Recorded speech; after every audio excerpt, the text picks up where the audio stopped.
Let's go to Kansas City, where maybe the biggest surprise in terms of how it unfolded, with Buffalo trading out and the Chiefs moving up to number 28 to get Xavier Worthy, the fastest player in the draft, 4.21 40-yard dash at the NFL Combine, the rookie from Texas. So we know the situation that's at hand right now with Kansas City. Rashee Rice may be facing a suspension following the traffic incident where he was speeding. Marquise Brown was brought in as a free agent, so they have completely overhauled their receiving core, hopefully for the better, with the two additions of Brown and Worthy. Travis Kelce did not retire; he's still there. They're coming off their second straight Super Bowl victory. I think the biggest question, not necessarily is related to Worthy, I think it's back to Mahomes. Is Mahomes now in consideration for QB1? Yes.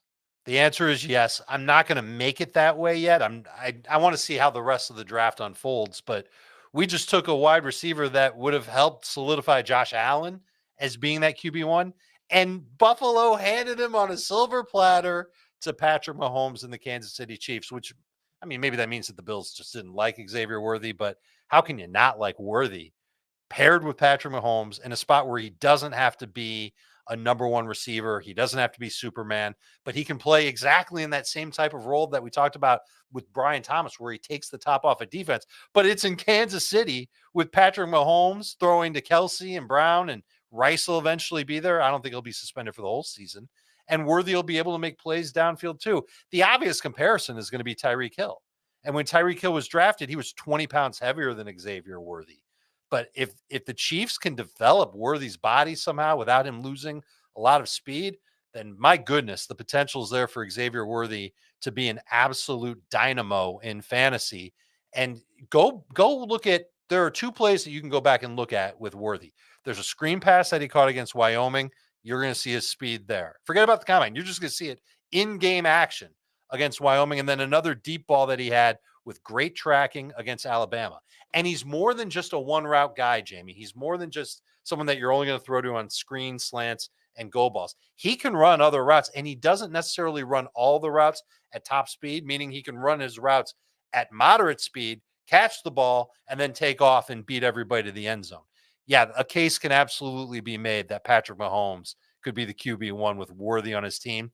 And I don't know if I'm going to be, don't quote me on this, but Worthy over Brian Thomas, maybe it feels like a little bit of an overreaction in the wake of the draft, but I kind of like it. I kind of like Worthy's upside, at least in year one, ahead of Brian Thomas. Oh, it's done for me, and I think Mahomes, by the time I update my rankings tonight, will be QB1. Simply because Oh, Josh Allen right now, it's unfair to expect him to go for 15 rushing touchdowns again when he's kind of lived in the 7 to 8 range his entire career. So, you figure you conservatively knock off 5 rushing touchdowns and you take away what he loses as a passer without this receiving core, with this receiving core looking like what it does right now.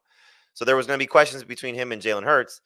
And we have the uncertainty about the tush push without Jason Kelce there. Is that going to be as successful, and will they be as apt to call that? And so we know what Mahomes' upside is. I don't know if this is a 5,050 touchdown season, but they were already close for me to begin with, all 3 guys. And so now you add this just fun player to this offense that is losing a little bit defensively too. I mean, without L'Jarius Sneed there, they may not be as successful in shutting teams down, and so they may have to put up some more points, like they're certainly capable of doing. So again, might be an overreaction to say Mahomes is better than Allen and better than Hurts.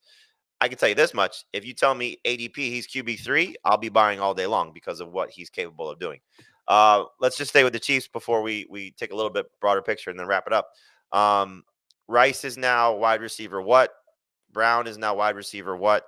And Worthy, you'll be looking to draft him when. And let's assume, at least for right now, that Rice is not facing a significant suspension. Let's just say it's 2 games or less. yeah, I'm not going to love Rice nearly as much. I think it's a little telling that they've added 2 wide receivers with decent capital this offseason. Well, I mean, to be fair, yeah, they have dropped and lost a lot. Sure.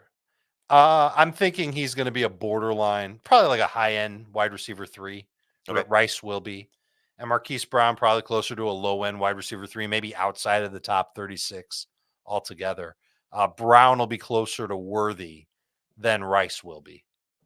Brown will be closer to the Worthy than Rice will be. Okay, so Rice is still your favorite Chiefs receiver, then Brown, then Worthy. That's how I would approach it. And that's with the assumption that there's no suspension.